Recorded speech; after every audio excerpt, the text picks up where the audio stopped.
Welcome to the Aspen Institute's program on the Artistry and Scholarship of Shakespeare. I'm Crystal Logan, Vice President of Aspen Community Programs here at the Aspen Institute, and I first want to thank our audience for tuning in for this great conversation. We are thrilled and honored to feature our panelists this evening, Dr. Michael Witmore, Executive Director of the Folger Shakespeare Library, Brian Vaughn, Artistic Director of the Utah Shakespeare Festival, our beloved trustee, Jerry Murdock, and our longtime friend, Ken Adelman. These gentlemen are here in person, but due to the COVID pandemic, we are here alone with no live audience. We just couldn't pass up the opportunity to feature these esteemed Shakespeare experts while they were in the neighborhood, so to speak. So with that, welcome, thanks for tuning in, and over to you, Ken. Thank you.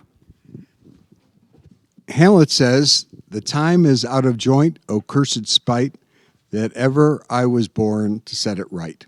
Now, our panel probably isn't going to set it right in this time, but we are going to set your mind right, at least for the next hour and a half, as we talk about something awfully important that has nothing to do with COVID, has nothing to do with the American election, it has nothing to do with the economic peril. It has to do with something, I would say, more enduring of the significance of Shakespeare. We wouldn't be up here if it weren't for Crystal Logan, who has been promoting Shakespeare at the Aspen Institute since probably 15, 20 years, and has made it possible to do seminar after seminar, including this session. So Crystal told you these three amazing leaders of Shakespeare thought. You're going to get some of the best Shakespeare thinkers in America right here. Jerry Murdock, the venture capitalist, has, because of a very strange circumstance that has to do with the hedges in the alley that were blocking the view of Ajax Mountain, I got to know and find out he is absolutely obsessed with Hamlet and very knowledgeable about it, and he'll go into something like that. Jerry is an amazing athlete. Upcoming is his bike ride from Telluride to Moab that he's going to do, which is, as anybody knows, a whale of a bike ride upcoming. Brian Vaughn, we have known since he was knee-high to a grasshopper at the Utah Shakespeare Festival in Cedar City. We've been going there 32 years now.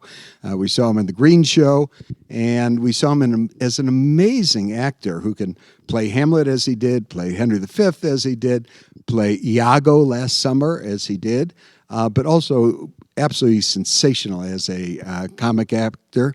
Over the years, we've seen him direct, and he has become, over the last 10 years, the artistic director of the Utah Shakespeare Festival, doing a sensational job making it our favorite Shakespeare theater in America. Michael Witmore, we have heard about for many years, and we have been in the glow of his reputation because we're in Washington half the time, and the Folger Shakespeare Library is an amazing institution, and we kept hearing year after year there's this leader there, Michael Witmore, who is not only a scholar but a really wonderful, inspirational leader.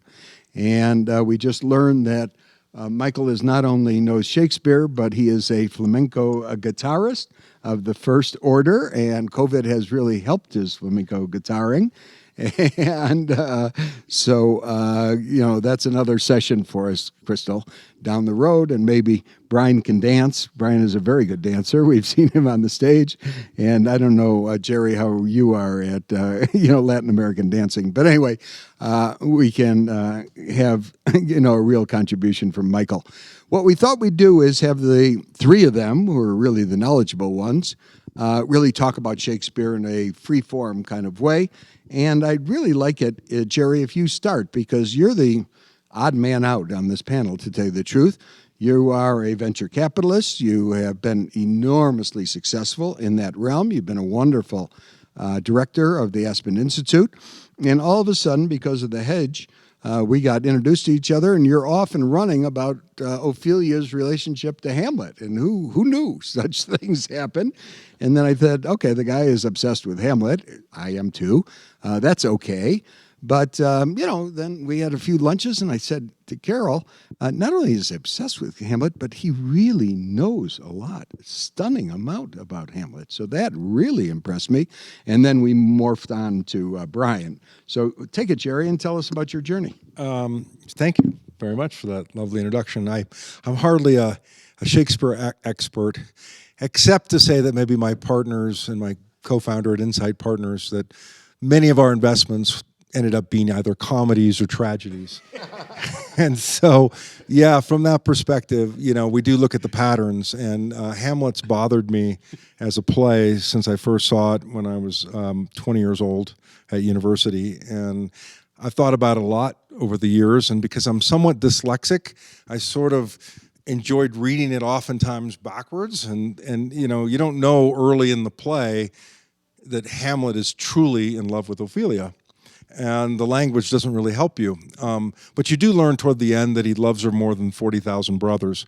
And having read a little bit of Shakespeare, I kind of noticed that when a heroine truly loves the protagonist in the play, that in Shakespeare's world, if you look at Hermia from Midsummer Night's Dream, or Desdemona from Othello, Rosalind from As You Like It, or Jessica from Merchant of Venice, or Juliet from Romeo and Juliet. All these ladies were willing to defy their father or their uncle in order to follow their truth and the true love of their life. And I think Juliet's in that category. I mean, Ophelia's in that category for me. For me, she's a true person with integrity and agency, and she loves Hamlet just the way the other protagonists do, and I don't see her betraying Hamlet as most people do in the play. And this is what our conversation was about, when we got into it a little bit. And I kind of had a long discussion with you a couple of times, and having read something, have an interpretation about it, isn't really helpful unless you happen to know a director or meet a director who can bring it to life, and you partner with that person to find out, gee, does this make sense? Because it's really the actors that bring the interpretation to life on stage. And what I saw with meeting you and meeting Brian through that, we had many months of debate and discussion, and then ultimately you guys chose to put it on at Shakespeare Festival. So I think it's just amazing that we've been through that together, and I thought, Brian, what you did with it and with the cast was remarkable. And I think Ophelia is not a dish rag as she's commonly portrayed. She is a person who's true to her love and a person with integrity. And the play itself, I think, is wonderful for young adults. It's a great thing when you look in the world, particularly today's world, where there's corruption and there's lots of challenges in order to make your way through it. And for you, Brian, I thought that what you did at Utah, and to have a sizable audience of young people, millennials and Gen Zers, see that play and have it to be such a hit was a wonderful thing. Hear, hear. I mean, it was such a unique opportunity. First off, thank you for having me also. And I mean, it was a remarkable partnership and a little unorthodox, really. The idea. Ken was a member of our board at the Utah Shakespeare Festival, and I remember so vividly Ken calling me and saying, "Hey, I know this guy, Jerry Murdock, who's got this idea about Hamlet. Would you sit down and talk to him?" Was that the phone call that ended up with a click? No, no, actually it wasn't. I mean, I stayed on, because like you, I love Hamlet, and I was really intrigued to talk to somebody who's not necessarily a theater practitioner, but someone on the outside world of the theater community who was just a advocate and a lover of the work. And that, to me, always prompts interest. And just to sit down and explore the play, as a journeyman actor, Hamlet spoke to me when I started out. I read it in high school for the first time, and I identified with the character immensely. And I've since, I acted in a production of it where I played Laertes, and that was in many ways kind of a good trial run at the play, the other avenging son in the play, but before playing Hamlet later. But then I was fortunate enough to play it at the Utah Shakespeare Festival in 2006, and I've been obsessed with it ever since. Like you, I mean, it's continually haunted me. It's the one role that I've wanted to come back to more and more, because I think it is bigger than all of us. I really do. I think Shakespeare has woven in this revenge tragedy also an existential drama about the discovery of self and really living in the now. And the way he uses theater in the play as a springboard for truth, I find always resonant, always powerful, and always beautiful. And like a lot of Shakespeare's work, there are new things you discover, new layers. It's like an onion. You unpeel and you unpeel, and there are new things that come clear to you or more profound. So the conversation with Jerry about this idea about Ophelia was one that really piqued my interest because, yes, it is a perplexing character. Shakespeare on the page only gives you so much there. And in our world now, here in 2020, what we're looking for is doing these plays with some prominence and relevance for who we are as people currently. And the idea of giving Ophelia agency really spoke to me. I'm a parent. I have 3 young girls. That spoke to me of my children seeing a young female who has power and can speak her mind. And the more we started to really investigate the play and what this is, things really started to reveal themselves. And so it was a great honor to then be able to direct it at the Utah Shakespeare Festival with this sort of key interpretation, which is drawing out more agency with Ophelia. Obviously, Hamlet is Hamlet. There's so much in the play. It's not only Ophelia's agency. It's the revenge part of it. It's the existential drama. It's how it reflects in theater and living in the now and action and life and death. It's incredibly complex. But it's also one of these plays where it's not by accident things are woven in them. And what I do feel about Ophelia is that there are key moments that are unclear, that you have to sort of work out in the rehearsal room about what the backstory is, what was this moment. There are things that happen off stage that then are relayed with her, that one really does sort of say, well, what is the truth? What really happened? And I also think that's kind of what the play is about, which is the discovery of truth. I think the opportunity is Shakespeare gives you these sort of Russian nesting dolls as protagonists. There's many people inside the people, and Hamlet's a great example. He's a reluctant revenger. He's a lover. He's a prince. Yeah. He's got all these roles and different shifts of consciousness. Yeah. I mean, we were talking last night that he's the only person in the play that can go and talk to people at their natural level, right? Yeah. And I think that was your point, Michael. That I think that's part of Shakespeare's trick to create a very deep character is to have Hamlet talk with so many other people. And he says one thing to the gravediggers, but he'll say something else to Ophelia. He'll say something else to Claudius. But that quality that he has, which is a quality of almost opalescence, depending on how he catches the light, he's a different person. And really, the whole play has that quality.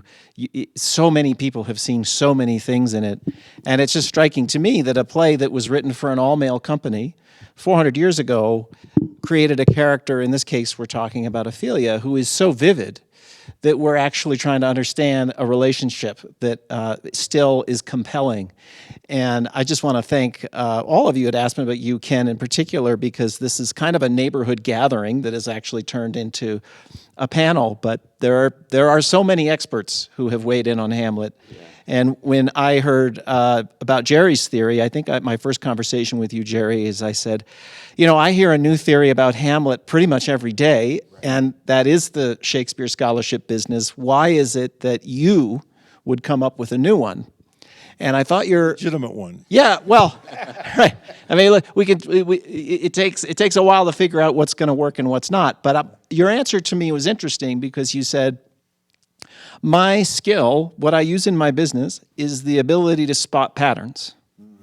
And pattern recognition is something that has allowed me to fit Ophelia into what I believe is a larger pattern, and that is about heroines being always loyal. And in the case of this play, I think the difference from my perspective as someone who hears a new theory about Hamlet pretty much every day, is that she is a confederate with Hamlet. She decides she's going to go against her father, that the two of them are going to somehow work up this fiction, which is that he is mad, But behind the scenes, they're in this almost Stalin-like court of corruption, and that the two of them together are able to deceive. And I think that's the big move in your theory, and it is one that a lot of English professors, I don't think, would have come up with. Well, I don't think so. If you think about 400 years ago, it was a pretty misogynist world. If you think about Shakespeare's plays and the female protagonist, he's quite unusual given the times. You know, this was Puritan England, the time of the Tudors. I mean, his heroines, I mean, they must have been amazingly popular because it goes against the grain of popular culture. But to me, it's not just that they're in love with the person, and it's not just that they're willing to defy their fathers, which you wouldn't have gotten away with very often at that time period. It's probably, you know, inconceivable, honestly, in a lot of cases. But it's that this is their life choice. They pay the price. Juliet pays the price. Ophelia pays the price. Some others don't. Some others get lucky and find it with Rosalind and Hermia. You know, it all works out well for them. Doesn't work out so well for Desdemona. But you have to appreciate the depth of character that Shakespeare gives us. Again, this Russian nesting doll idea of multiple personalities within a single person. This is why I think the plays are worth talking about 400 years later, because they bring out so much in humanity. We learn so much about ourselves from this. And I really enjoyed our conversation with you, Michael, talking about this view, because I don't think I've ever heard anyone come up with the same idea, and I don't think you said you had either. It was new to me. Yeah, and I mean, I think, you know, one key element, I think, also in helping draw some of this out is the sort of social political element that is on top of the play. I mean, you have to create a world that is filled with greed and corruption. You know, the previous king has murdered the previous king to obtain the throne. He's won an election. He's garnered public opinion.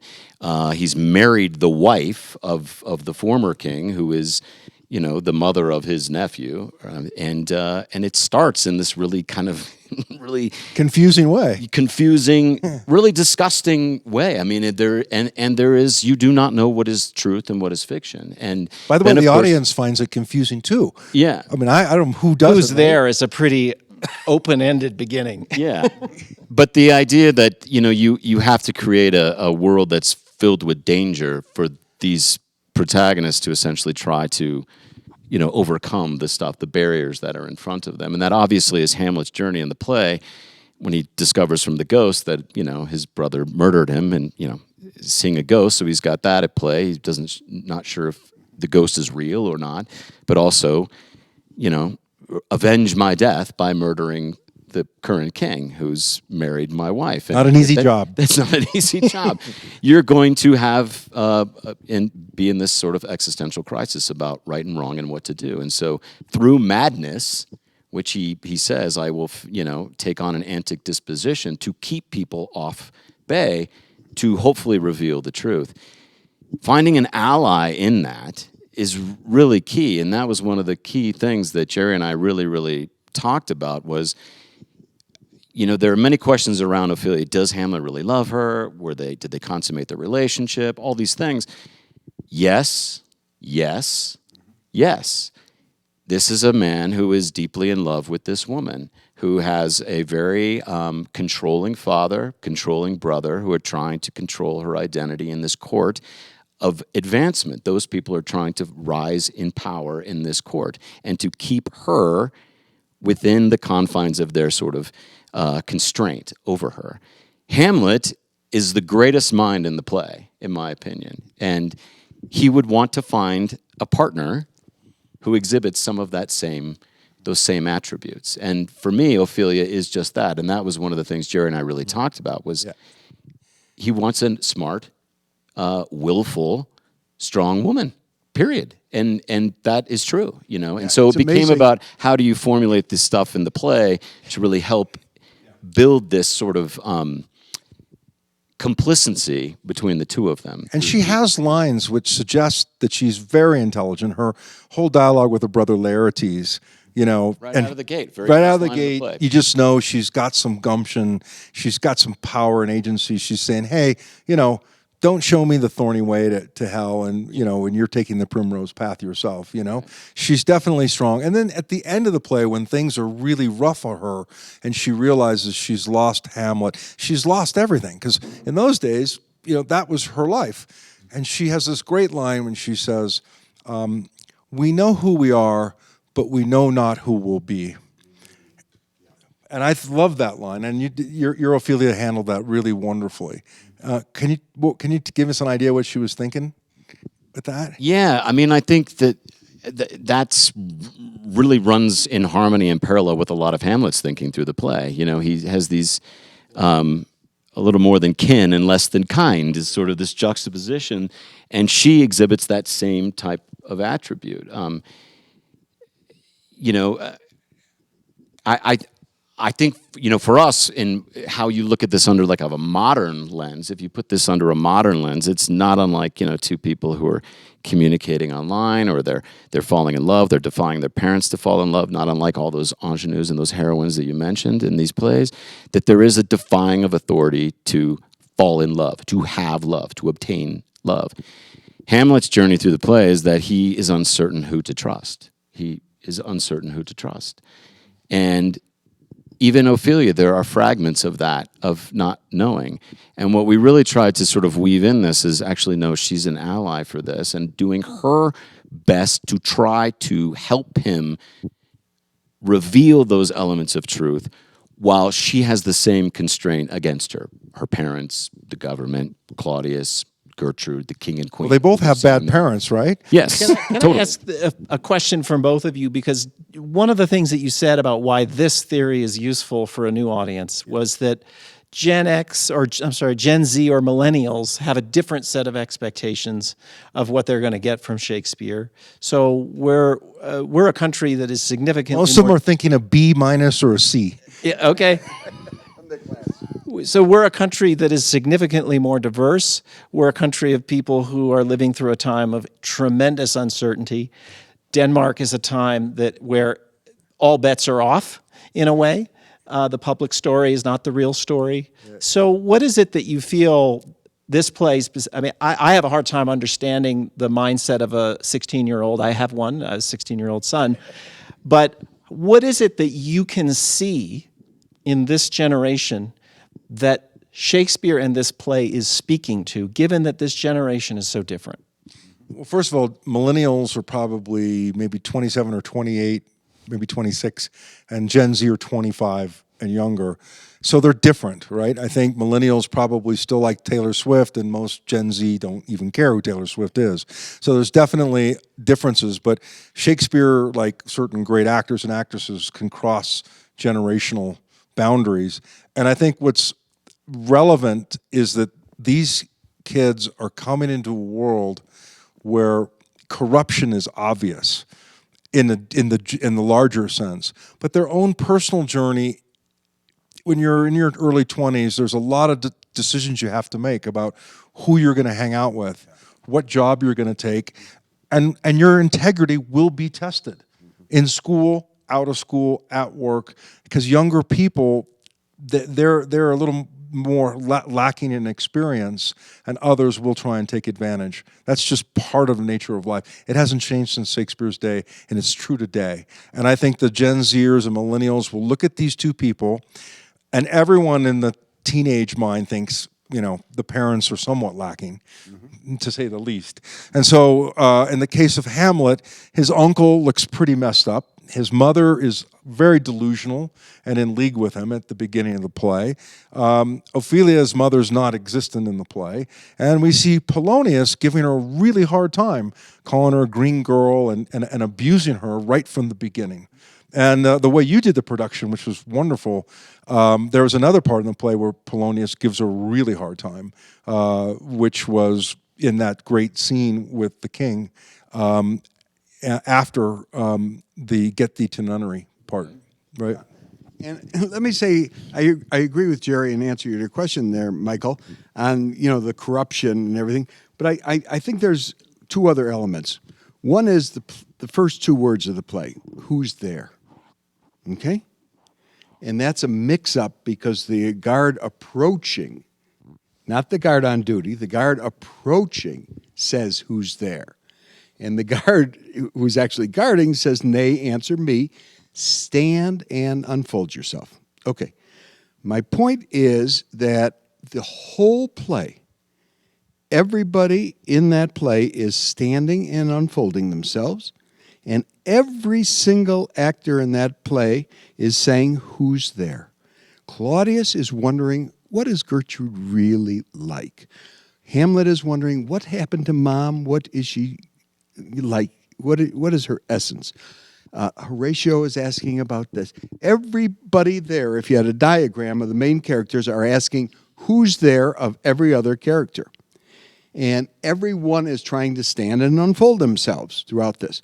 But the genius that makes Hamlet so unbelievable is that throughout the entire play, Hamlet is asking who's there for himself. And a lot of his soliloquies are saying, I wonder why I did this. I wonder why I didn't do this. I wonder why I reacted that way. And for a kid growing up, I don't have any 16-year-old kids anymore, so good luck, Michael, trying to understand that. But, as I can remember back then, the idea of who's there here? Who is Ken Adelman? Why does he react like this? What is going on here? Besides wondering about everybody else, which is a full-time job, especially when you have 5 siblings. And who's there with that and your 2 parents. But who's there here, I think, is such a question for, as we're beginning consciousness of life, is the question. The second question is the one... It's a developmentally appropriate question. Completely, yeah. And the second question is the one that Brian asked, that Hamlet is obsessed not only with who's there, but, as you told us last night, Brian, he is asking everybody he meets, are you true? Are you saying the truth? Are you real? Are you, go on. Are you honest? I mean, it goes in line with what you're saying. He's seeking authenticity in an inauthentic world. It's like everywhere around him is a fiction. People are seeming and being is a major thread in the play of what is real and what is not. And he is looking for authenticity in everyone. Yeah. And what's great about the madness or feigning madness is he can use play acting as a ruse to essentially be anything other than himself, essentially, to try to garner some response that's an elicited response from those people that is true, a true reflection of who they are. It's both an internal discovery for himself also through the entire course of the play, which is this idea of living in the now and not thinking 10 feet in front of you or three moments ahead of you or 3 moments back, but living authentically in the moment, responding without conscience. You're thinking it's unfolding. It just becomes action. Yeah. It becomes will. That is this amazing philosophical debate in this play that is essentially a revenge tragedy. That's right. Either do or not do, and inside that is living in this place of like not thinking about it, overthinking about it. And it's also that is the key to acting. That is the essence of acting, living in the now. Asking the question. Yes, living in the now, not thinking 3 lines in front of you or 3 lines back, but responding in the moment, being true to where you are. It's a hard thing about stage acting. It's one of the things I think a lot of actors keep working on it because you're always in pursuit of trying to just be present to the moment. And we are also in our lives. It's a very challenging task because conscience will get in the way. Yeah. Conscience does make cowards of us all, is what he says ultimately in this. I think the question in the mind of this 15 or 16-year-old is also to the parents, can you see the real me? Can you see the real me? I think teenagers are always asking that question. It is a play about someone who has difficulty being seen. Yeah. Mm-hmm. Both of them, Ophelia and Hamlet. And if you build that into a state or a conceptual idea around it also where there's great danger in holding on to your authenticity, then it is amplified. The stakes are amplified. It becomes dangerous. In our production, one of the things we talked about very early on was, do we set this as a modern production or do we sort of remove it from the immediacy of now? And for us, that was where we went with that production, which was, I was very drawn to Tsarist Russia and imperialist Russia, about this sort of opulence of that, but inside that is also this sense of what is truth and what is fiction and possible greed and corruption. So we really kind of built our production off of Tsarist Russia during the time of Nicholas II. Obviously, it's not a literal Russia. We're still in Denmark. We just use that as an inspiration of a court that has that veneer of opulence and beauty and all these things that we're trying to obtain. But underneath that is this underbelly of corruption and greed and murder and fear. And then it sort of becomes, in many ways for me, kind of an opera, because the themes are big, the ideas are big, and inside that you have this lone individual who's giving these beautiful arias, soliloquies to the audience, and we get inside of this lone individual who's trying to right that wrong throughout. You want to show some slides? Yeah, sure. We can show a couple slides here. Hold it back up a minute. Brian, you are artistic director, but you're also director of this. Correct. Version. I'm the artistic And director. Jerry, you are our artistic contributor to this, okay? So the two of you are really working wonderfully together on these ideas. Okay? Yes. And Michael, you hear about it, but you schlub, you didn't get there to watch it. He saw the It was video. one of the great... Oh, the video. Okay. It's one of the great plays I've ever seen in my life. Go on. Well, this is me in 2006. Different production, more of a traditional production that was on our outdoor stage, and this was really a key moment for me in my career of like just the obsession with the play. This is Quinn Matfeld, who played Hamlet in our production at the Utah Shakespeare Festival. Obviously, with the Skull of Yorick, John Preston there as the Gravedigger, and Jeremy Thompson as Horatio in the background. Horatio in this production had a very Chekhovian sort of idea, a student and a mirror with Hamlet also as an ally, the other ally in the play. This is the opening scene in the court. You can see it was sort of really inspired by a lot of Russian architecture and sort of establishing this sort of early 20th century, late 19th century design. But you did something very innovative in the scene, right?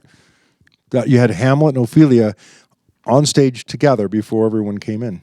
We did, yeah. It was sort of, this is 1-2 in the play, so it's right on the heels of Marcellus and Bernardo and Horatio discovering the ghost, seeing the ghost for the first time.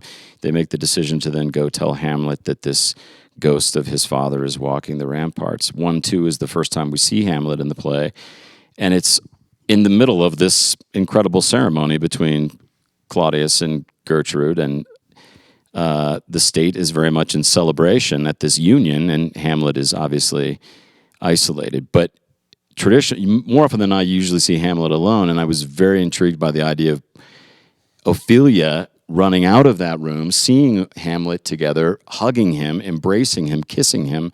They're physically connected to him prior to this mass entrance of the court, to show that they're both allied, and also that they're going to defy those around them to do everything in their power to sort of... So this new interpretation, or revised interpretation, starts off bang right away. You see that, wow, that relationship is a critical relationship, Yeah. and a true relationship, and this relationship with the king and queen may not be so true, may not be so genuine. Yeah. So you and- have the kids having a genuine relationships, the adults having not so genuine relationship. Yeah.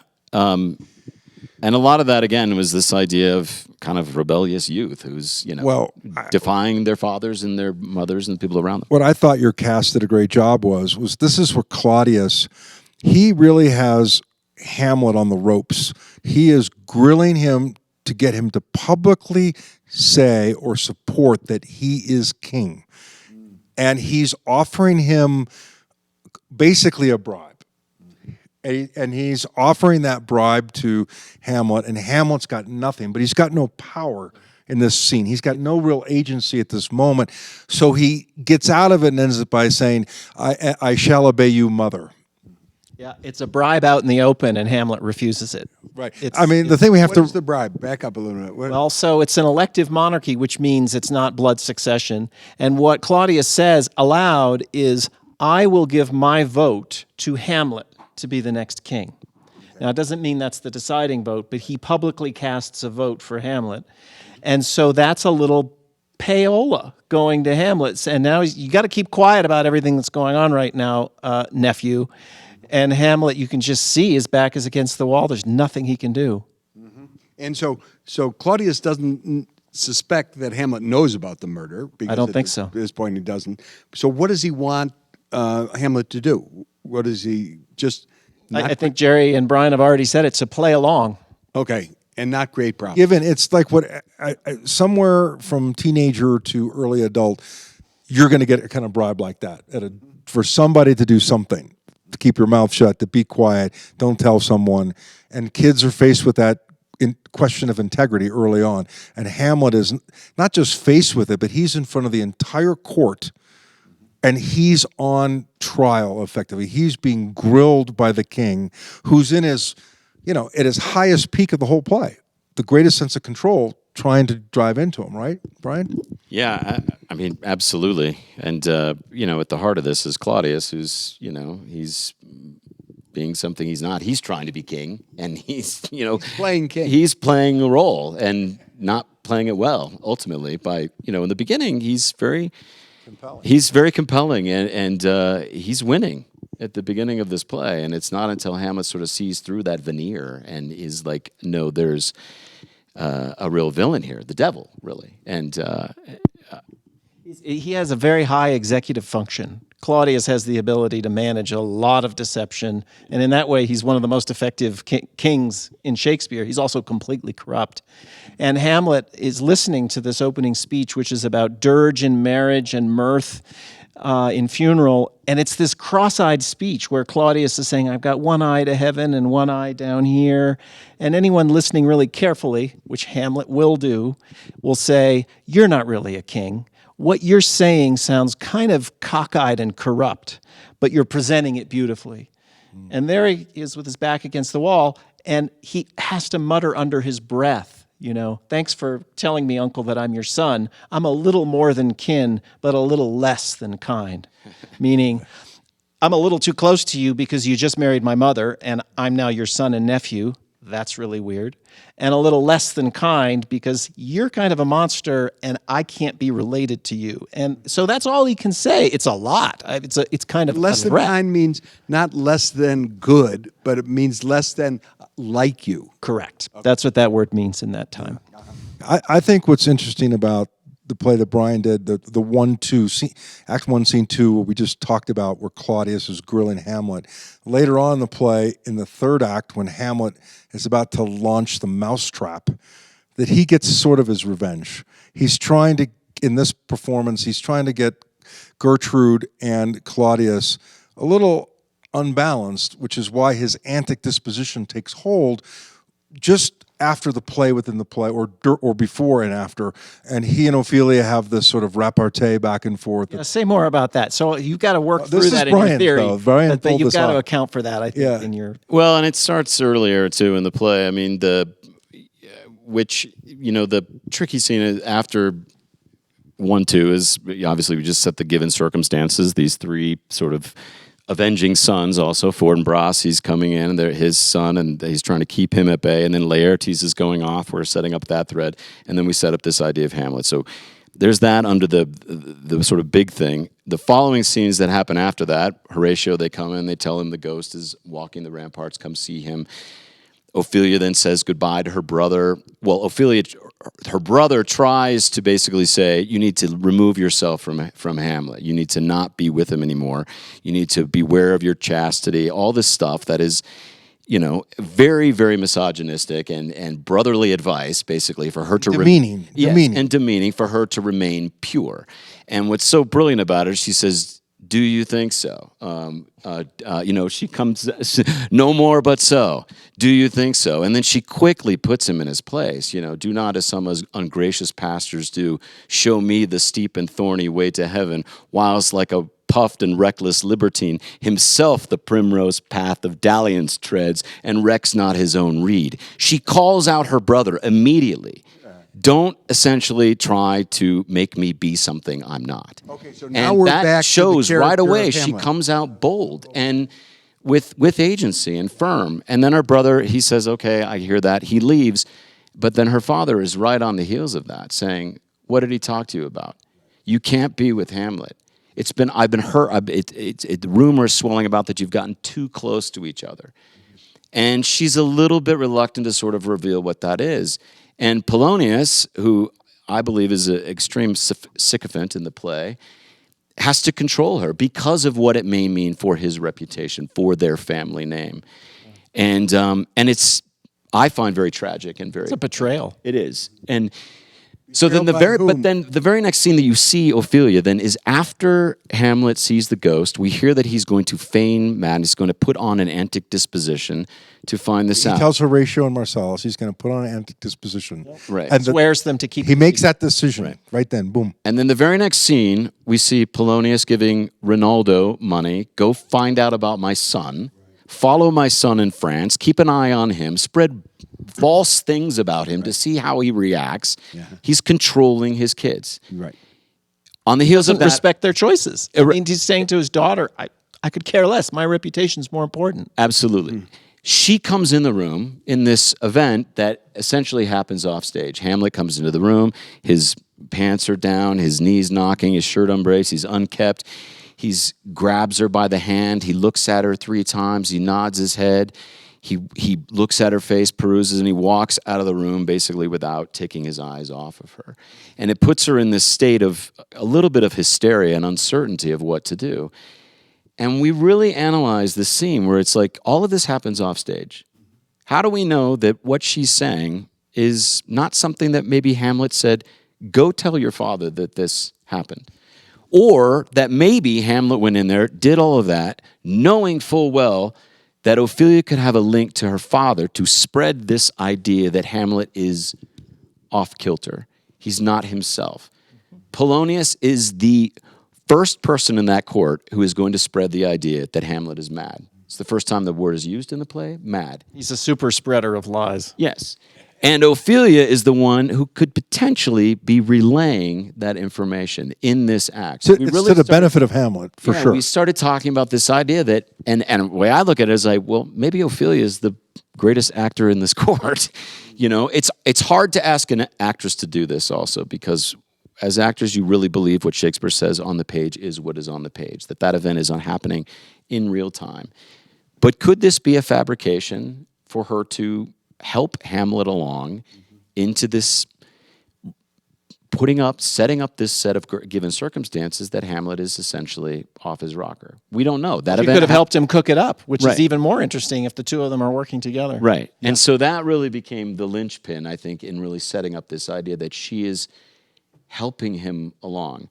Well, it's not until you then get into the following scene after that, which is the nunnery scene, which is probably, I think, one of the hardest scenes in the play because it can be so many different things. There's so many changes of consciousness that Hamlet goes through because it begins with the to be or not to be soliloquy. It does, yes. Right. And And you chose to have Ophelia in the room.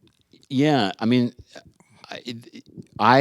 she was present to the room over Set here. that up a little just for everybody. Well, she's basically Polonius says we'll keep an eye. We'll force a meeting between Hamlet and Ophelia to see how Hamlet reacts. We'll hide behind this wall. We'll overhear their conference to find out if he is indeed mad. He says, "I'll loose my daughter," Yeah. which is again, this whole sort of demeaning. So they're using thing. her So that as it were pawn. by accident, they will meet. Yes. So they're luring her. They're using her as bait, essentially. Yeah. They leave her alone in this room, and Hamlet comes in. This is right on the heels of a great high for him, which is the plays the thing wherein I'll catch the conscience of the king. That was in the scene prior. And then we see, so in the scene prior with him, we see this high about having an act, he knows what he's going to do. And then we see him come in with the greatest question in Western civilization, to be or not to be. That is the question. He puts this question out there, but she is hearing this. She is in the room. Shakespeare doesn't say she exits and then she comes back in the room.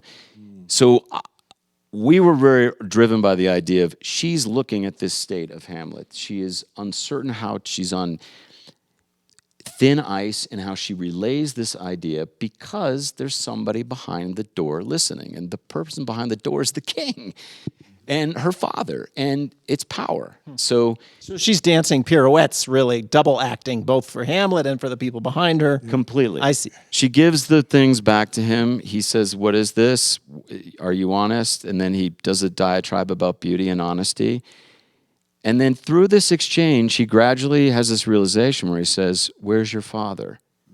And she says, "At home, my lord." Oftentimes in production, that is viewed as she's betrayed him, she's lied to him. It's a revelation for Hamlet. But could that also be, in the next section of lines that happens with him, the tirade that Hamlet undergoes is not about her. It's about the betrayal of the people on the other side of that. I get thee to a nunnery. Why wouldst thou be a breeder of, men? All this stuff is a bigger, broader thing that is almost for the benefit of the people hearing it. Rather than get thee to a nunnery, you're a whore and all this stuff, it's more like you need to save yourself. Get out of this court. I love you underneath this thing, which is no, no, no, you're terrible. Underneath that is I love you, I love you, I love you, I love you, save yourself, I love you, get out of here. That is, to me, what is happening underneath a lot of that dialogue. It's for the benefit of the two people on the other side. This is a real departure. I think when when I heard this theory, I thought, interesting. Well, it's not in the play. Right. But that's enough for a lot of interpretations, and you've made use of a lot of backstory, including, I think, Jerry, your assumption that they have to be true to each other. Once you lock that in, you pushed it into every aspect of these lines to see how the dominoes fall. Yeah. I say we will have no more marriage. Those that are married already, all but one shall live. The rest shall keep as they are. That's not to Ophelia. That's to the father. That's to Claudius. That's to he's putting out a public proclamation. That's a chastising the king, basically, about I see through you. And what they hear is something different than I think what the intention is. And Claudius, immediately on the heels of his thing, says, "Love? I don't think this is love. I think this is more. He's a threat. He is dangerous, and we need to get rid of him." And she's also a key in that. And in this next slide, I mean, we can show that Claudius, in this, at the tail end of this, in our production, he grabbed her face and said, "Madness and great ones must not unwatched go." Yes. But here, Brian, he's grabbing Ophelia's face. And he's saying that to her when he grabs her. Yeah, so he gets the idea here that, oh my God, she's not on her dad's side. She's not on my side. She's on Team B. Yes. And Team B is the Hamlet team. Yeah, that she's complicit essentially with Hamlet. Madness and great ones must not unwatched go. Now, this is the woman also in the play who will also have a mad scene, who will then either become mad or feign madness, however you want to play that in the scene. That, to me, is also not necessarily about Hamlet. That's a warning for her. I'm watching both of you, all of you. Well, it even gets worse, right? Because after the king leaves, you have Polonius come. She's actually reading a Bible, and it's left on the floor, and in comes her father, angrily kicking the Bible, knowing that, warning her again, I know what you're up to, that you're in league with Hamlet, and he's really harsh with her in that scene. It's such great irony of Polonius handing his daughter, "Here, read on this book so that your demeanor will be something," and it's a Bible. Again, it's this idea. Do you think using the Bible as a prop has been... Well, we brought it back in the mad scene also. I brought it back because she ripped up the Bible and used that as the flowers. It wasn't a King James Bible, though. That wouldn't have gone over well 400 years ago. And it's not just the Bible that's the prop, it's the children. I think it's a play that, you think of James Dean in Rebel Without a Cause. What are you rebelling against? And he says, well, what do you got? It's not quite as flippant, but these are two kids who are being used as pawns. And Hamlet is being sounded by Claudius with this other ruse of getting his best friends in there, and he says, "Are you going to play me like a pipe? What makes you think you can play my stops?" So these two children are being turned into props, and I think your interpretation says, of course, they would join up and be a team.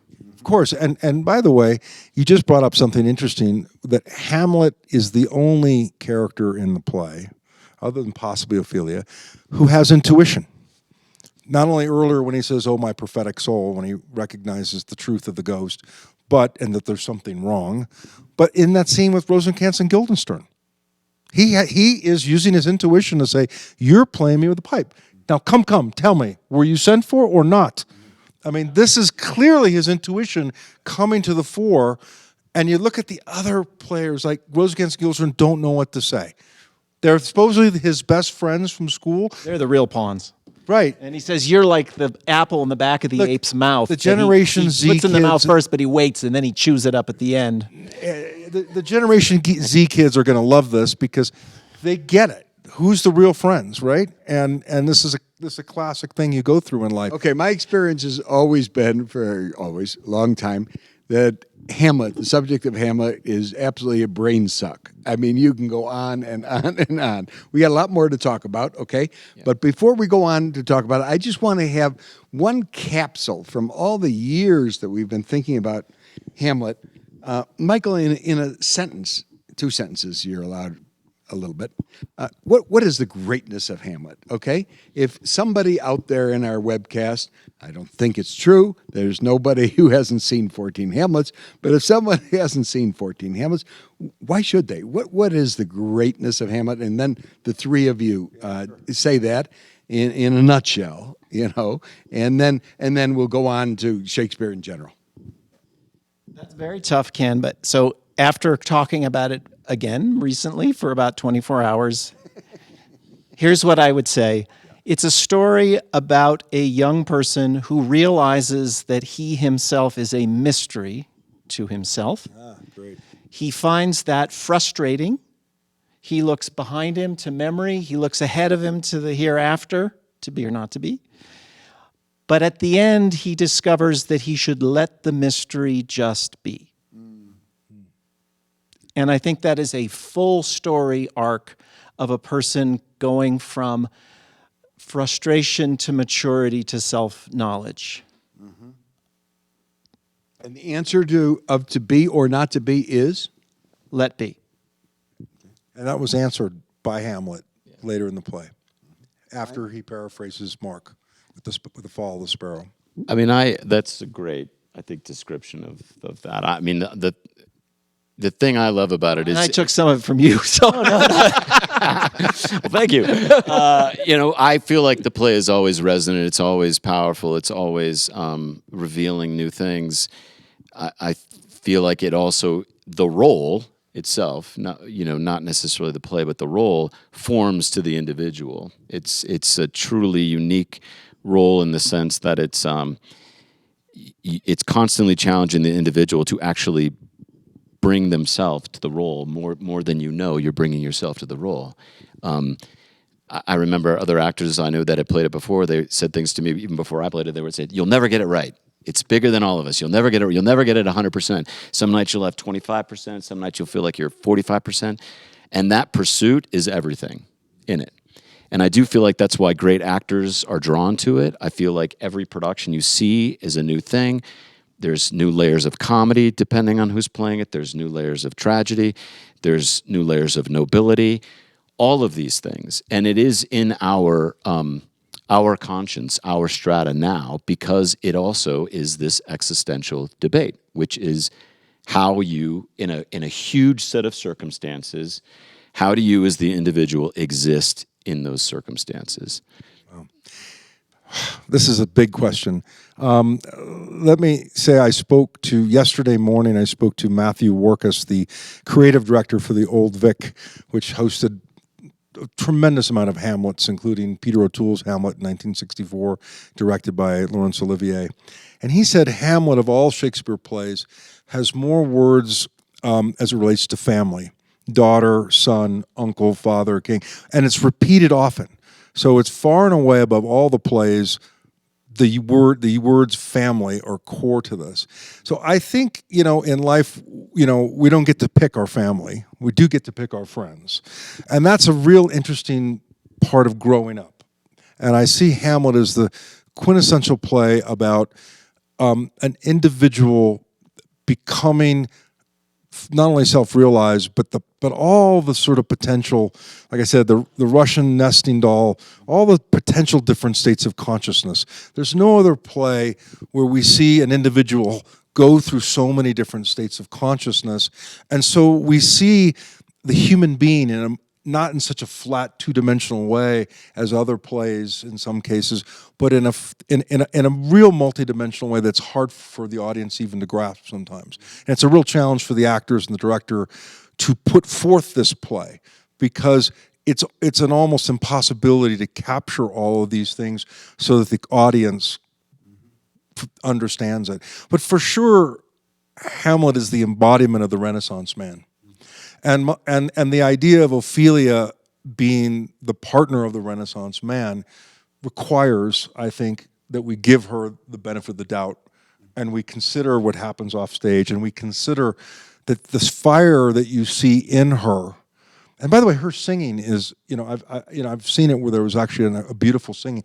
Her singing is never talked about, but it's really a person coming to the end of their life and seeing the agony and the soul of what happens when it's over. So we see not only the flowering of youth and the development of the individual, but we see the end. We see the end. And when Hamlet says the rest is silence, there's such a release with that line. Because we're really brought into this play, it's a crucible. It moves so fast, it's so intense, there's nothing else like it, like our lives. If we look back on it, life can move quickly like this, and it is a crucible. We burn our way. One of my favorite quotes from Albert Camus is that the question is not the can we live with our passions, because our passions simultaneously burn the heart as it exalts the heart. And never more is it more true than in Hamlet. I'll answer my own question. Thank you very much. And it encompasses what the three of you are saying, but it gets back to Aristotle. And we were talking about this, smoking cigars on the porch last night. Aristotle came up with a great insight. People naturally want to master a subject, okay? And that's wonderful. The second proposition is people want to master a complicated subject more than just any subject. And there's something wonderful about trying to master a complicated subject. And we talked about last night, I play checkers with my grandkids, and we have a good time and checkers are fine. There's no fanatics in checkers, okay? You change the same board with chess players, they're fanatics in every country about chess. Why? It's complicated. They're trying to figure it out. Hamlet is such an attractive subject because in our library here at Aspen, we have two shelves of Hamlet books. And every year I try to read another book on Hamlet and I say, holy cow, I didn't see that before. I didn't know that before. It is such trying to master it as we have done, in the last hour, and you guys have done so brilliantly in the last hour, is just an exercise, but it's so satisfying because you're really trying to master something that is just very complicated. Let's go on to bigger things in Shakespeare. What is the Folger Shakespeare Library, and why do we care about you? Well, Okay. let's get a couple of slides on deck, but let me just pick up where you left off, Ken. So Aristotle was really right on some things and really wrong on others, but the two things you mentioned, I think, are really right. I'll add to it a third thing he said, which is that our ability to achieve happiness depends on our ability to do it with others. And in Aristotle's writings about politics and forms of government, he specifically says that you just cannot live a complete life and pursue happiness unless you're doing it in a society. And I think that's a basic insight. And it helps partly explain why my institution, the Folger Shakespeare Library, was created and placed in Washington, D.C. So if we can pull up the slide deck. I'll show you a picture of the Folger in a moment, but this is a title page for Hamlet in a very important book. This is Shakespeare's first folio. It's published in 1623, and it's a collection of 36 Shakespeare plays. Without this book, we would lack 18 of Shakespeare's plays. We wouldn't have Julius Caesar. We wouldn't have Macbeth. We wouldn't have Twelfth Night. This is the unique witness for half of Shakespeare's plays. And two of his friends decided to get together and publish it. And the reason... After his death. 7 years later. And the institution, the Folger Shakespeare Library, was created by a couple, Mr. and Mrs. Henry Folger and Emily Folger, who decided that this was an important book and they should collect it. Wow. And what they ended up doing is collecting 82 copies of this book. Now, this is a third of the surviving copies, and it dwarfs any other collection anywhere. So piece one, I think, of their insight was Shakespeare's really important. His words don't come out of nowhere. Without these old books, we wouldn't know what was said on those stages. So that's piece one. But I think piece two is they had an insight into the book, which is a kind of diary of humankind. Every person's story can be found in this book if we look for it.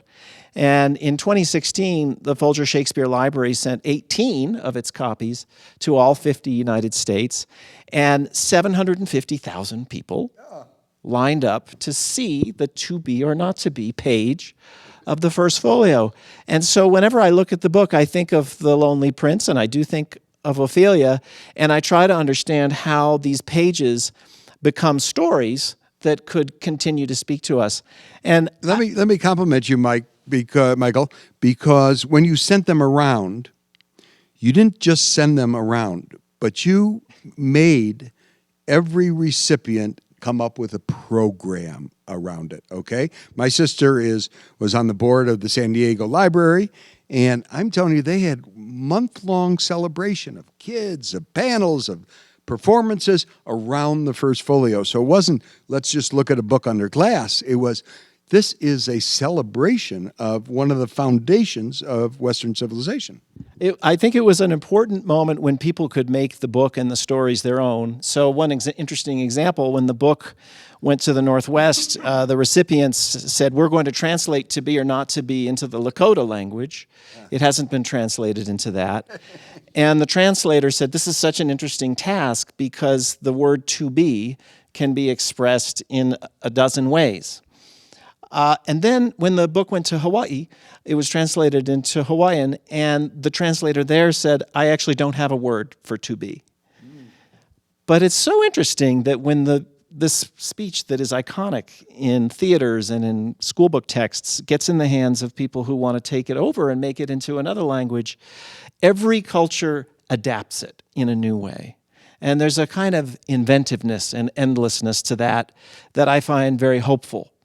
And when I go back to look at these questions that come up from the play, so for example, in King Lear, you can ask yourself, what do you owe your parents? What should his three daughters say to him? In Othello, what does it feel like to be an outsider? In Macbeth, do you deserve what you take by force? But these are you questions. These force you to ask the question of yourself. And I think that's the power of Shakespeare's plays, is they can get those questions right out there on the table. And so that's why it mattered that the Folgers took these books and a massive collection of 20,000 linear feet of rare books and manuscripts covering everything from horsemanship to diplomacy to military science, really a full picture of the early modern world. And they put it a block away from the U.S. Capitol and Supreme Court. And I think that's important because what they were saying in creating that collection there was that the words of the poets, history, these stories are essential for a liberal democracy. This is where the words really matter here. The floor of the United States House of Representatives, the Senate, the court, the Library of Congress behind it. And this is a resource for democracy. You should have poets and theater artists at the table. And I think what's the relationship between poets and theaters and actors and democracy? Make that link. Yeah, I think we have to give words and names to our feelings. And we have to be able to talk about our plight. So we've just been talking about Hamlet.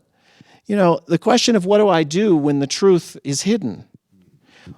How do I live with myself when I'm a mystery? How do I live in community with others when I don't even understand myself?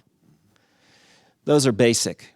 And you can't legislate answers to those questions. You need poetry, history, the humanities. These are the fields that inform us about how we got here.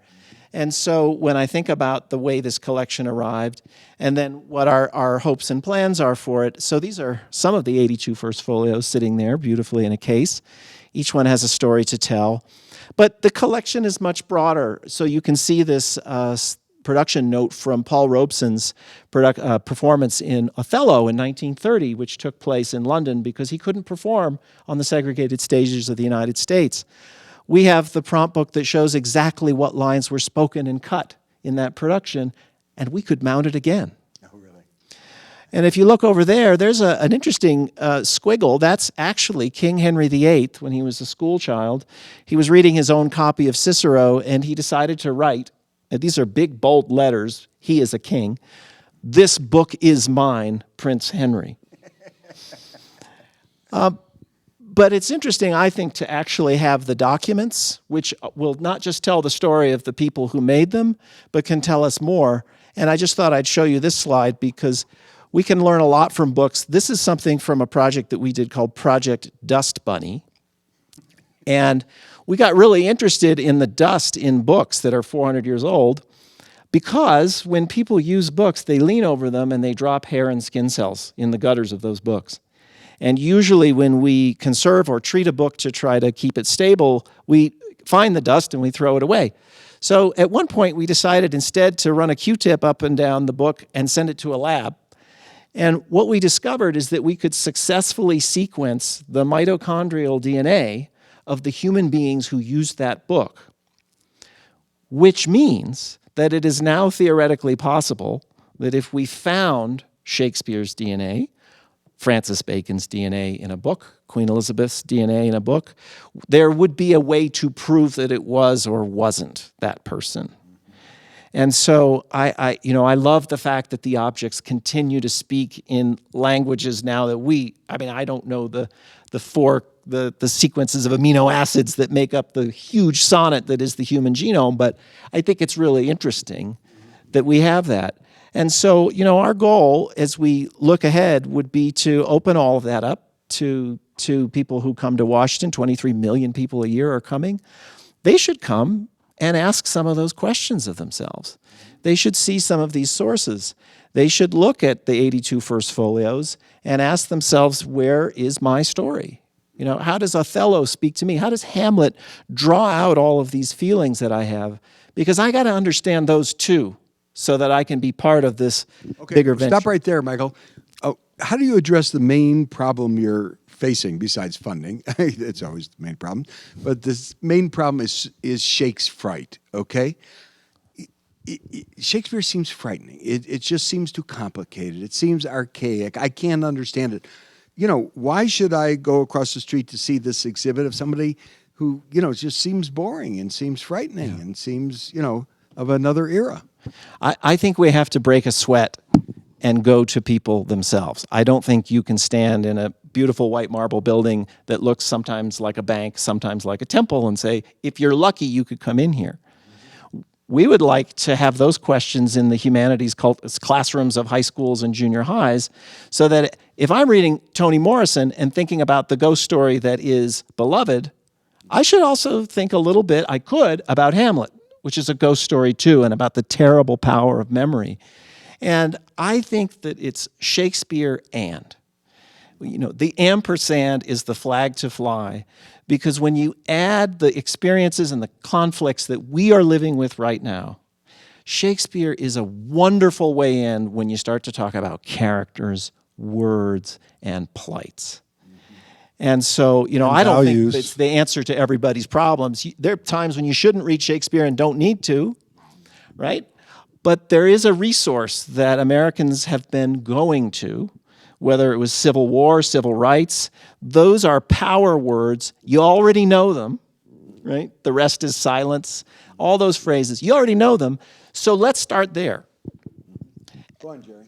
I mean, and I love that, these are plays, and they're meant to be seen, But what's so beautiful about this is curating this work is it's so vital because without them, we wouldn't have this. I mean, and to know that these plays the folio was created, Hemmings and Condell, from actors. Actors recognized the value of this work of Shakespeare that said, we have to have a concerted effort to try to contain these into one volume. So to know that they exist is pivotal. I mean, it is a massive, massive thing and a really, really vital thing for us. Okay, so Brian, how do you solve the Shakespeare fright? No, but that's what I'm getting. I mean, I'm getting to that point about the idea that it's like the play part about it. It's more than just reading them. Reading them is important and it is vital, and I love analyzing them.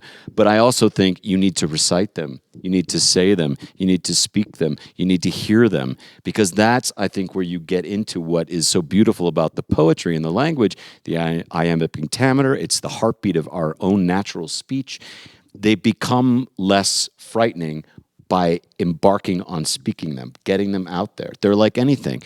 Yes, they're daunting at sometimes, and sometimes people are afraid of poetry, but when you read it and you pore over it and you read it again and you have helpful tools to sort of examine that, it becomes easier. And at the heart of it is just, like you said, these great stories. They're great stories about people, I think what Shakespeare does better than almost anyone is the depth of character, the way he creates characters. And the way he does that is to make those characters make decisions. It's, you begin to Say learn. more. That's really. Yeah. Yeah, why? Go ahead, say why it's interesting. No, I mean, I'm interested. You're saying decisions are dramatic, I think. Yeah, well, I'm saying it's the essence of character. It's the essence of who am I. I am a combination of decisions I make, the good and bad ones, but mostly the important ones, right? And so, and who I am is based on what I think is important and what decisions do I make about that. And so all Shakespeare plays are about value conflict. Yeah. There's always value conflict between characters. Just in Hamlet alone, I mean, he's breaking lots of rules about the monarchy from the beginning, and there's all kinds of broken rules about, how women are supposed to behave, and all kinds of broken rules that are happening. So there's always this core of value conflict, and that's interesting. Mm-hmm. And that sets apart cultures, right? Mm-hmm. I mean, I think for America, we need a refreshment in values. Yes, and that's why it's so wonderful right in back of you, Jerry, it says the Aspen Institute. Because the Aspen Institute was started in the 1940s here, and Crystal has been, absolutely instrumental in promoting this. Value-based leadership, okay? That's what the whole thrust of the Aspen Institute has been. That you've been on the board, Jerry, and been a wonderful backer of the Aspen Institute. And I think Shakespeare is asking the questions: what is value-based literature and leadership? It's a good point. But what I want to keep going. I think the problem, particularly in America, is the definition of leader is that it's someone else in the room, and that's the problem. We think that the leader is somebody else, not us. We need to learn to be leaders of our own lives. And this is exactly what Hamlet is doing. Mm-hmm. Hamlet is not taking the advice of the king. Mm-hmm. He is saying, I'm going to be the leader of my own life, and I'll suffer the consequences. Romeo and Juliet do the same thing. They decide they're going to be leaders of their own lives. They're going to defy their parents and follow their truth, which is true love. Love is another value that is so highly regarded within Shakespeare that we cannot ignore it. Mm-hmm. It's really unusual because back in Elizabethan times or Jacobean times, this was not the case. Mm-hmm. And it is today something that we need a refreshment on. And I personally would like to address the issue that most of us grow up in whatever culture we're in believing that a leader is someone else in the room. I want to address it now, and I think Shakespeare helps you address it. Yeah, there's a wonderful line in, I think it's All's Well That Ends Well, isn't it? To be author of yourself. And that's what you're saying. Just be author of yourself. Go on. I'd like to add to that because I think leadership really matters, and societies and institutions rise and fall on the accountability of leaders, and some of them have done things that have brought them and their entire circles into account. So it's an important thing. But in a world where there's Shakespeare wrote incredibly about the passion for justice and the rage against injustice, which is all over King Lear. And in our current moment, as we're going through this reckoning on race and we're thinking about what I would just say, the uneven recognition of the uneven opportunities in our society and what a double knot that is, It's not just that the pieces on the ground are hostile to some populations, but that the populations understand the problem differently. And that's why we are going to need art and literature to help us understand that. That's an insight crisis. So we need to get the words off the page and spoken in front of audiences. I agree with that. And I think Shakespeare is particularly helpful now in a moment where there are characters in Shakespeare's plays where everyone is waiting for them to fail. In fact, people want Hamlet to fail. There are people snickering around Othello saying, you don't really know what this world is like, and soon you'll find out. And there are people who have to act under circumstances of incredible hostility, going uphill. And I think that particular issue is so live right now that Shakespeare has to speak to that too. Wonderful. We got to have it. And Brian, your point is this is a wonderful way to learn about value-based leadership. It's not lecturing, it's stories. And stories are fun, and characters. And they're reflective of all strata of society. That's what's I find really wonderful about them and illuminating is it's about all walks of life and,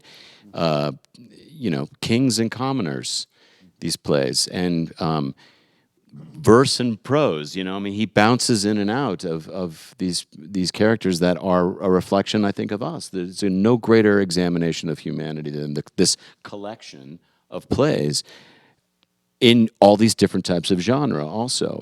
I just think he excelled far more than some of the other authors at the time because he was putting in this sort of psychological heart, love in this work that sort of excelled beyond genre, We need a multimedia format because the world is going multimedia format. If you think about musicals like Matilda back in 2010 or Hamilton, these are stories about young people, and these are stories about values, and they succeed as musicals. There is a musical element to Hamlet, Ophelia singing, and we love it because it gives you the full range of human communication. But we need to do more than just get the words off the page and get it onto a stage. We also need to, in today's world with COVID, to be able to broadcast and to have this live, just like everyone in the audience today, seeing this through their computer. We need to bring that there. And the three of you are working on some project for April 23rd for Shakespeare's birthday, aren't you? Jerry, you're top secret, Ken. It's top secret? Okay. But let's just... What project would you work on if there was a project? Let me ask Jerry. Project won't we work on? Let me ask you a question because having come from the Academy, we almost never talk about love and personal growth. A lot of sociology from the last 100 years has been about the years of people between 28 and 40 when they're political actors. You read a play like King Lear and you realize people are children all the way into their 70s until their daughters or their children teach them how to grow up, which is Shakespeare's obsession for the last half of his life. But I was just kind of gobsmacked when Jerry said, actually, I think the plays are about love. It is very hard to talk about the transformative power of love and inner growth right now because the pressures are so intense. It's like magmatic pressure that's turning our society into it's a cauldron, right? And we're going through something that is necessary, I think. But what is it that makes it possible for you to think about love as something that could transform human beings, and these plays are the place to look. I'll tell you, I felt it in reading Romeo and Juliet in particular. When Romeo's in the garden, he's heard Juliet proclaim her love, and then Romeo says, "Hey, let me hear that again." And she says, "Oh, my bounty is as boundless as the sea." And she gives that little speech. And to me, at that point, she commits, right? She says it for the first time without commitment. Hamlet asks for it, and then she has to give the commitment.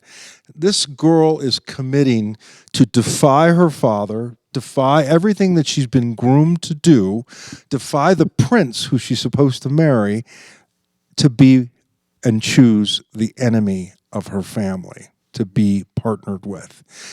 It is love that she feels that gives her the information about herself that she can make the decision.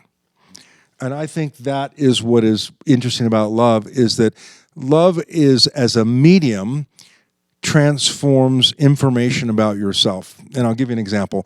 One of my teachers said to me, and it was hard to understand, she said, love or affection is the highest form of intelligence.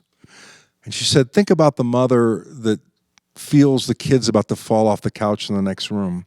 It's love that gives her the intuition to be smart enough to know to go save the kid from falling. It's love that gave Juliet and maybe for the first time in her life, she's so young, to make the decision of who she is. She, in that moment, I believe she knows who she is for the first time. And she makes the decision, and there's no going back. It's like the sonar signal that comes back at you and tells you where you are, who you are. In a world where, you used examples of women, so in a world where men are soldiers, warriors, situations, worlds of true peril. I mean, the court of Stalin, the world around Stalin, the world around Claudius.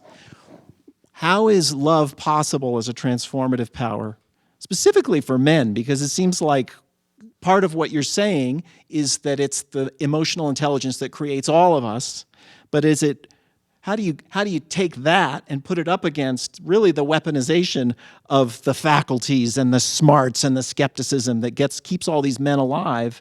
How is that type of journey and transformation possible? And how does Shakespeare speak to that? Well, I think, I always think about life and death circumstances. More often than not, with someone on death's door, the final things they say, are revolving around love. That there's this moment. You gotta wait till you're almost dead. I know. Well, that's I think the peril and part of the tragedy of it, of those who do not live in that place. That revelation comes when they wish that it had come years prior, and David Brooks made a very good dichotomy between resume values and eulogy values, okay? And it's very interesting. At a eulogy, you don't go through the resume, all right? You talk about what Brian is talking about here. You're talking about love and relationships. Well, then I find, especially in the romance plays, we talked a little bit about this today, like inside of love is also these other things that become transcendent. Forgiveness. People who make really, really huge, giant mistakes are given a second chance, and they are forgiven. That is an act of love. That act of love, that element of forgiveness, launches them, becomes transcendent for them. And I think in the Elizabethan period, a lot of that was almost kind of a next to godliness type of thing, because it was like the idea that is a very hard thing to conceptualize, I think, in our modern world. The idea of, you know what, I forgive you, and we're going to move on in a new form is very hard. We have pure grace. It is grace personified. Doesn't Shakespeare say that the quality of mercy is twice blessed? It blesses those that giveth and those that receiveth. I also think the speech Henry V is about love. He's motivating his band of brothers to be this band of brothers against incredible odds, and to look around and to feel love for each other, to be in this battle together, and to know that the outcome, you look around and some of your brothers will be dead. The odds are you might be dead. But that you at that moment, through the power of love for each other, are willing to go forth under this king. And that's the leadership quality that Henry V brings to me. He utilizes love of mankind, love of the family, of the group, of the arm, of each other, to go forward, that we're in this together. Yeah, right. And the point you made, Brian, on forgiveness, Carol and I, years ago, probably 10 years ago, with Crystal, we had a 3-day seminar on forgiveness. And we did The Count of Monte Cristo as revenge, and then The Tempest as forgiveness. Because The Tempest goes through as a revenge. Finally, Prospero has all the enemies that were trying to kill him, and his daughter, Miranda, under his control on the island, got him. Okay? And right then, Ariel says, basically, are you sure you want to do this? Is it really going to be good for you? Is it really going to be satisfying for you? Isn't it better to, take a step towards forgiveness? Isn't that? And what was interesting about The Count of Monte Cristo, which I hadn't read, since high school, was at the end of The Count of Monte Cristo, you're satisfied because he got back at all the guys that put him in prison all those years. And he did it beautifully. I mean, it's just so deft and so competent and everything. And at the end, he says, okay, I got back at him. What did I get from that? I mean, there's kind of a downer at the end of the book, which I didn't remember reading in high school, that, okay, I did that successfully, but was it meaningful? Was it redemptive? I think, whereas Prospero, it's meaningful. It's redemptive. I think this is why Hamlet is a reluctant revenger. Mm-hmm. He does not want to kill Claudius. He is drafted into the role. And I think he knows he's got a job to do as a soldier, but he's got to deal with how he feels as himself. And he himself doesn't want to kill. He does kill, and but he has to. He's a prince. He has to right the wrongs. That's his job. And I think that is another value conflict that we see that Shakespeare does so well, and we buy into it. Because, many times in the history of humanity, I mean, we're probably people on stage, none of us have been to war, but in the history of America, I was probably the first generation that didn't have to go to war and face that terrible question. Am I willing to kill? And there are powerful moments. I mean, like Hamlet's a great example when he says to Laertes, forgive me, I have done you wrong at the end of that. And he says, and then Laertes says, I receive your love like love, but will not shun it. There's like the act of Hamlet saying, I'm sorry to him, puts Laertes in this place of, wow, do I go through with this or not? This guy just stunning thing. Yeah, he just elevated himself, and he begins to doubt his own actions. You see how forgiveness, like love, changes people's conscience. It affects decision making, and that's what Shakespeare brings out in his plays. Are interesting, and what everyone can learn. Young people and all of us still find interesting about it because we can learn. This reminds me of one of my favorite books about Shakespeare. It was by Stanley Cavell, the philosopher, it's called The Avoidance of Love in Shakespeare's plays. But his interpretation of the plays is that it's about the struggle to accept the fact that you are loved. And that men erect these skeptical fortresses. Hamlet's a good example, but it is an attempt actually to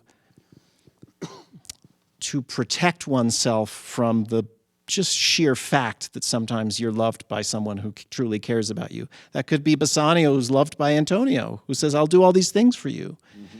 But, it's not a headline in the New York Times that we love each other. Mm-hmm. And it's really hard, I think, to go to people and say, these plays are going to elevate you, they will lift you. We're seeing people who are living in corrupt environments. There's no virtue except the ones that are tested. Right? So that's part of a great play, is they show you all the pressure. But to really say seriously to people that there is a form of elevation that can happen through human connection, it's almost impossible to get to, even for people with immense privilege. I mean, Lear, right? And to put that up against things like David Brooks writes for the New York Times, it's still hard to make that case. It's almost a non-respectable case, or it's not a respectable thing. So I just want to comment that we're at a moment when it's harder and harder to say things like that. And so, Jerry, when you've made this argument to me and you talked about it, I thought, wow, I actually don't hear people talk about love right now. We're talking a lot about conflict. We need to do that, but Well, there's lots of Shakespearean characters that don't know anything about love. Cressida's one of them when she says, what is it, upon my back to protect my belly? I mean, this is a woman that doesn't know anything about love. It's a transaction to her. In fact, her uncle Pandus, which is where we get the word pander from, is he doesn't know anything about love either. And so a lot of times what's great is the juxtaposition of people that have no idea, the people that have love, know love, and then the ones that may experience it for the first time. And that's what I see in Shakespeare plays is this opportunity. And love comes in different ways. There's romantic love, and then there's love through forgiveness and through mercy. Well, I love all you guys. I love the discussion. And it's Crystal, thank you for the opportunity. It is just sensational. And I have to, everybody in my family knows I love toast. So pick up your Arrowhead water. And we have a few toasts to do. First, Henry Condell and John Hemmings, two of the greatest people in Western civilization that gave us the first folio. And that, saved half the plays that we have of Shakespeare that would be lost to us. And to the Folgers that in the 1920s decided to go out there, scramble, and to get as many folios, and 82 of them, 1/3 of the existence, more than England has today. And last, let us always toast William Shakespeare, who really was gave us one of the great gifts of being a human being. Thank you very much.